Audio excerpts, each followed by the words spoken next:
భారత ప్రధానమంత్రి నరేంద్ర మోడీ గారు 22వ రష్యా ఇండియా ద్వైపాక్షిక శిఖరాగ్ర సమావేశానికి రష్యా వెళ్లారు. భారతదేశం రష్యాతో 77 సంవత్సరాలుగా ద్వైపాక్షిక సంబంధాల్లో ఉంది. గవర్నమెంట్లో ఉన్న ప్రతి డిపార్ట్మెంట్తో కూడా రష్యా గవర్నమెంట్కి సంబంధించిన ప్రతి డిపార్ట్మెంట్ కూడా ఎప్పటికప్పుడు అనుకరిస్తూ సంబంధాలు నిర్వహిస్తూ ఉంటుంది.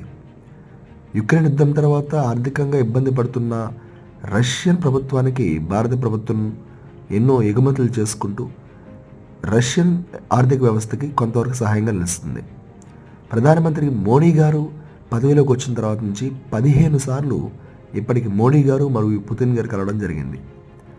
అందులో కేవలం రష్యా ఇండియా మాత్రమే కాకుండా BRICS, Shanghai Cooperation Organisation, East Asia Summit, United Nations వంటి మొదలైన గ్లోబల్ సంస్థల్లో కూడా ఇద్దరు కలుస్తున్నారు.